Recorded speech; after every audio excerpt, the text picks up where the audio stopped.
and welcome to Fireside Chat with your girl Sunshine. Now today we're actually going to be speaking about a very serious topic, but we're actually going to do a little flip of it. We're going to be speaking a little bit about domestic violence, and we have a special guest with us today. Her name is Liesel Daisley, and a lot of us know her as being almost the face of a particular foundation, the SAVE Foundation, but we're actually going to listen and hear a bit more about what life is like after all of that has happened to her. We want to look more at the success of it as opposed to kind of staying too much into what happened into her past. So help me welcome Liesel. Hi, Welcome. How are you? I am wonderful. Thanks for having me. Thank you so much for coming. And you do look like a ray of sunshine. Thank you. So tell us a little bit about your story and basically what has gotten you to this point that you're at right now. Okay, so like the average woman, you grow up and you look forward to your big day, which is your wedding day. And nothing was different with me. I had a beautiful wedding and I was ready to start my journey as a married woman, as a wife. And the journey started off pretty happy, like most marriages in the beginning. But along the way, it became abusive. So it began with verbal abuse and emotional abuse, and it eventually escalated to physical violence. And I remember the very first time it happened to me, I was so shocked. I felt like I was in a movie. And to be honest, I felt like things like this don't happen to people like me. This is something that you only read about or watch on a Lifetime movie or see in Hollywood or something. But this is not supposed to be happening to me. I was raised in church. I grew up in a home with a mother and a father, never saw any abuse. My family was very close-knit and loving. So I didn't know what to do. So the first time I actually was physically abused, all I could do was just cry. I didn't know what to do. My husband at the time, he responded in a very compassionate and loving and forgiving way. He was there with me and he naturally said that he was sorry and that it would never happen again. But later I realized that that is just something that men say, but it's not necessarily the truth because it happened again and again and again. So tell me, with regards to that happening, and of course you're here, so we know that you got away from that situation. What was the thought process that helped you to move forward or try to get out? Well, to be honest with you, I wasn't really trying to get out initially because the marriage was still very young and I wanted to make it work. Like every woman who's in an abusive relationship, you don't really try to get out, at least not initially. Okay. And because it was a young marriage and because I was raised in the church and always heard that, you're supposed to make your marriage work, that's what I tried to do. I tried to make my marriage work.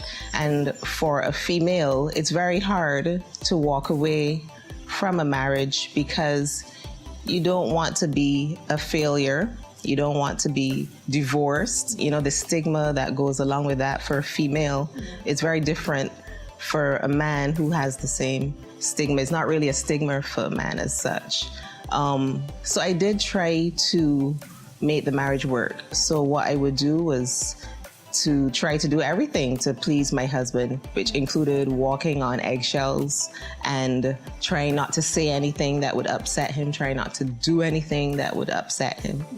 But eventually, and this only took me years to realize that it wasn't really me all along, that it was just him trying to start arguments to get out of the house. Right. And this is what I realized years down the road. Okay. Yeah. And for anyone watching that perhaps may be in a similar situation, because we know that there are many women that suffer and they also suffer very much in silence. They're afraid to speak and even tell their parents or friends and so on because of what you mentioned, the pressure that's on you. Right. That's due to the societal norms. How would you kind of guide them in taking the right steps? Well, I would definitely suggest that they open up and do talk to somebody, because I remember the first time it happened to me, I just said to him, I just want to talk to my mother. And he said, that's not a good idea. She's going to try to get you to leave me. And he was right about that. And any mother in their right mind would try to get their daughter to leave. But I would suggest that they do open up and talk about it, let people know what's going on, because they can help you. Yeah. I mean, my mom, when I eventually told her, naturally she tried to get me to leave the situation. Yes. But the other thing you need to know about being in that kind of a situation is that you leave when you are ready to leave, not when somebody else is ready for you to leave. Because what's going to happen is that you're just going to go right back into that situation, yeah, as we see with countless women. Right. Yeah. So tell me, with regards to moving away now from your situation, obviously you would have been able to come away from it, and then you started a foundation. Yes. So, many people don't do that. They would say, okay, well, they move on with their lives, but you chose then to help others. Yes. So what was the inspiration behind taking that step? Well, it took some years once I finally decided to leave, and I had no self-confidence once I left. I didn't have a clue who I was. I would look in the mirror, could not recognize myself. I spent a lot of time after I left just laying in bed, staring at the ceiling. I did that for months. And went back to church, got prayer, got counseling, that type of thing. And once I got my strength back, what I decided to do was to help others by starting a website that just had my story on it. And that was all I really wanted to do. But then it blew up and it turned into a foundation.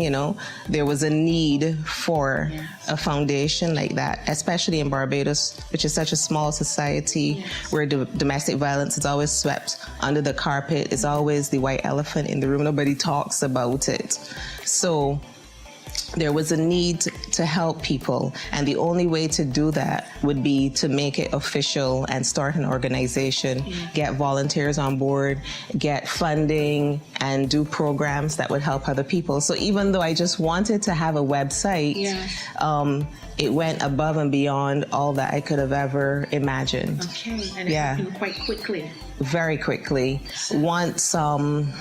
Once I had the launch, it just basically overtook me from there.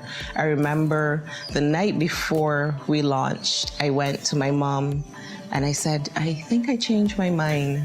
I don't want to do this anymore, because it hit me what I was about to do the next day. Yes.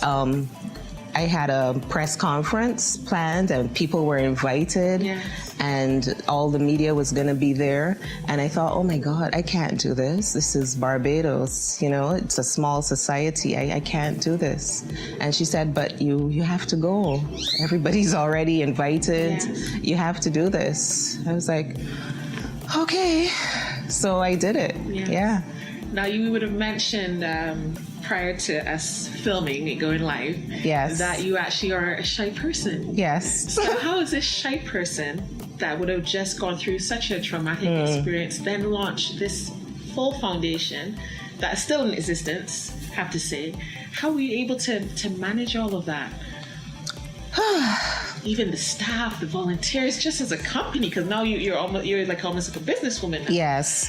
I think like a good and strong family background, and them being behind me and supporting me and standing with me, that is what really inspired me to do it and to keep going and to press on. And every time I had to speak to a large audience or travel to speak, they were very supportive and they were there for me always. And I guess being shy and having to stand in front of people to speak, you kind of just have to go into a different kind of realm. Yeah, you have to just leave yourself and just go into a different realm. Yeah, it's kind of like Michael Jackson off stage and on stage. I understand. Yes. Yeah, so you transform to be in that moment. Yes. It doesn't touch who you are as an everyday person. Yes. Okay. So I have to ask you this then also. Obviously the foundation is now somewhat behind you because you've obviously moved on. Yes. But when we look at some of the counseling sessions you've done, I know you shared one or two stories with me, and I hope you could share one now. Just what was that like, and some of the challenges that you would have faced when you would have counseled some young women? Yes, so counseling was something that I'd never done before. But what made it easier for me was actually having gone through the experience. So when women speak to me, I can actually relate to what they're saying because I have been there. I know what it's like to have people around you telling you to leave, but you don't want to leave. I know what it's like to have your self-esteem ripped from you and to be beaten down. And when they speak to me, even though I never had any formal counseling education, I think that what made it easier for me to relate to them was my actual personal experience. I remember one night I went to meet with this couple. They were going through some serious challenges and they were probably on the verge of divorce as a result of domestic violence. The husband was very controlling. And he was the one that actually reached out to me and asked me to come to the house to speak to them. And I obliged, I went. I didn't tell anyone where I was going because it's counseling. In hindsight, I probably should have. But when I got to the house, they welcomed me and, she would tell me her side of the story. He would tell me his side. At one point, both of them started speaking at the same time. So I'm trying to listen to both of them. And of course, it's impossible. And it got so heated that he said, "That's it." He threw his hands in the air. "I'm going upstairs. I'm going to get my gun." And I was like, whoa. And she's sitting in front of me and I'm looking at her and I'm thinking, what am I going to do? She said absolutely nothing. She didn't try to stop him. She just sat there and stared at me. So I'm looking at her. I'm looking across at the front door and thinking, well, how fast can you get out I the can door? Get out the door. And all this time is like time has slowed down and it's almost like an outer body experience because at the same time I'm thinking all these things, I'm also watching him going up the stairs. And he's walking, I'm looking at him, he's looking at me, I'm looking at her, I'm looking at the front door. When he got to the very top, I just mustered up enough energy to say, "Come back." And he turned around, thank God, and came back down the stairs and sat down and we continued our conversation. But that was like some kind of miracle because he was very angry and he was, walking up those steps with a lot of determination. And God alone knows what would have happened if he did go for his gun and come back down. But I knew that I could not leave her, even though I wanted to flee for my life. I knew that I could not leave her in that situation. So I guess I was prepared to die with her at that same time. But at the same time, I knew I was not ready to die. So she froze and I froze, but eventually I did get the courage to speak.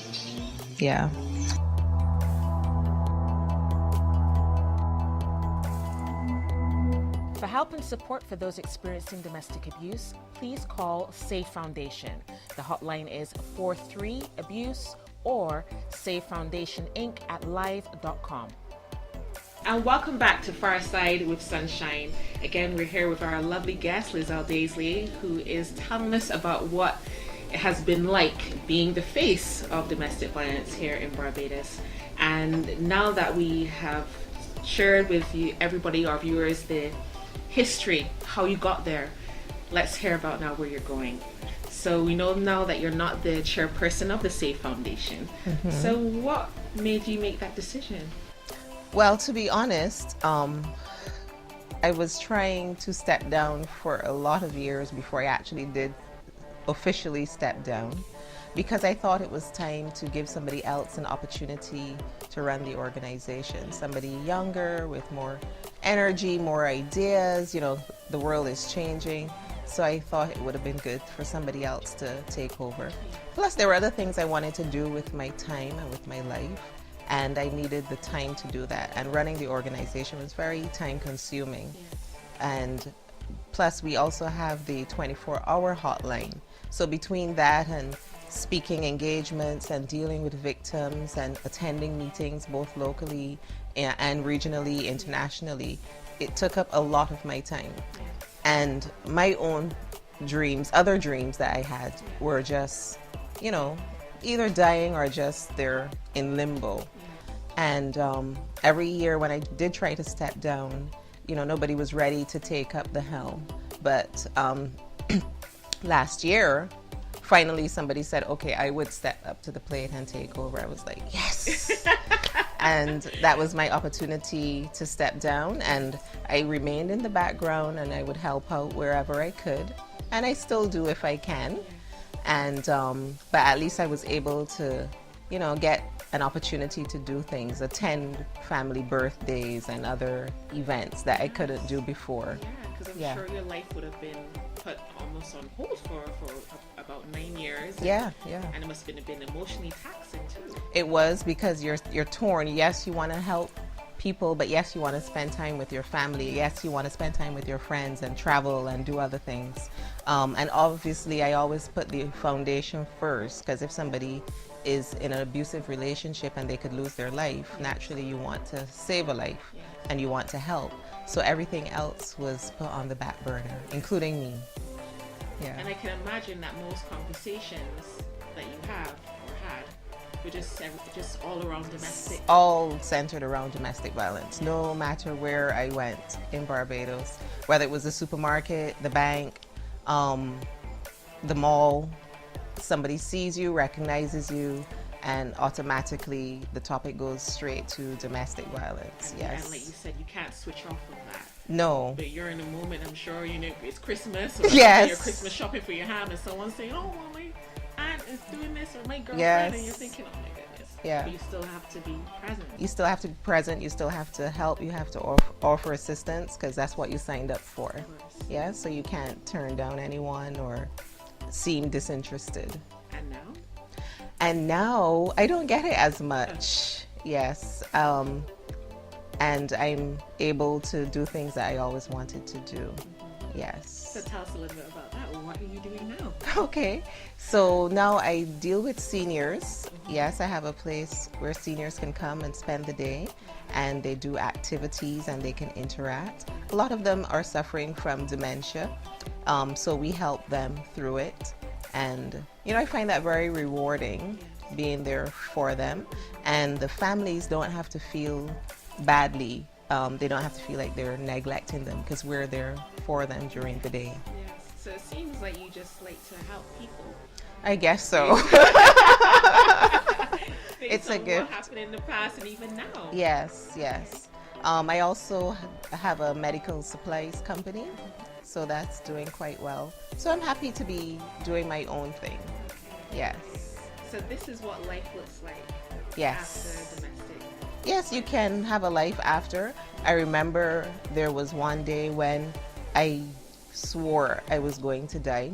My ex-husband, he had me pinned to the door. He had a knife to my throat. And as you know, they say your life flashes before you. And my entire life did flash before me in those few seconds. And well, I knew right then and there I was going to die, because, you know, I could feel the knife on my throat. But, you know, God was merciful. I did not die. And therefore I live to tell the tale. And women who are in the same situation can also live to tell the tale. Yeah, but it is important to get out and to get help. Thank you. Thank you so much, Liesel.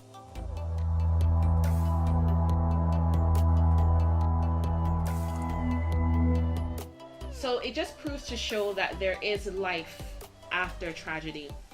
The most important thing is to look forward. The most important thing too is family support. But you have to always remember that you have to keep going no matter what. And Liesel is proof of that.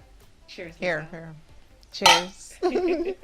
And cheers to your first season as well, and Thank your you first very show. much. Thank you. Thanks for having me. Thank you for being here. You're welcome.